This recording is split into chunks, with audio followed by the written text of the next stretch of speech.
L'histoire de la moutarde remonte à la nuit des temps. Les Égyptiens, les Grecs, les Romains la connaissaient déjà. Moustum ardens, graine de moutarde broyée dans du mou de raisin. Le mou ardent a traversé le temps.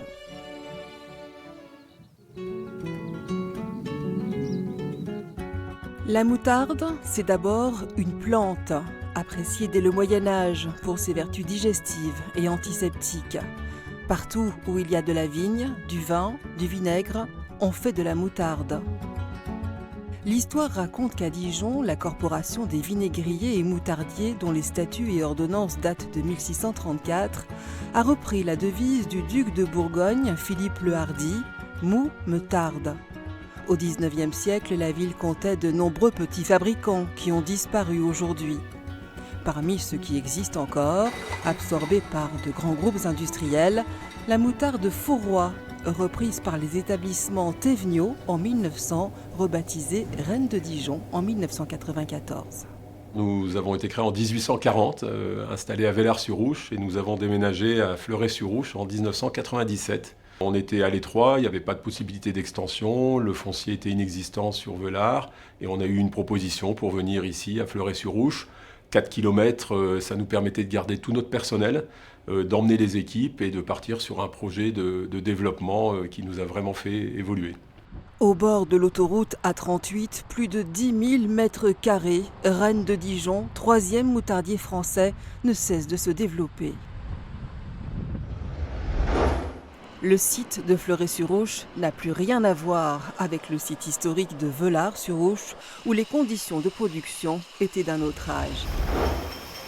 Filiale du groupe agroalimentaire bavarois Develay, le spécialiste des moutardes et des condiments outre-Rhin, Reine de Dijon, dotée d'équipements ultra performants, a désormais les moyens de ses ambitions et continue à réaliser des investissements. L'usine qu'on voit derrière nous n'est pas exactement celle qu'on a connue en 1997. Depuis 22 ans, on a beaucoup investi, on a rajouté des machines, on a rajouté des cuves. On produit entre 16 000 et 20 000 tonnes de moutarde par an. Donc c'est quand même des quantités qui sont importantes. On a des capacités de production qui sont supérieures parce qu'on a investi justement pour pouvoir fabriquer encore plus.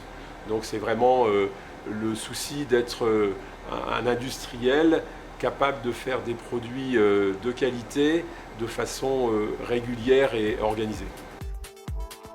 L'usine tourne en 3/8, 5 jours par semaine, du lundi au vendredi.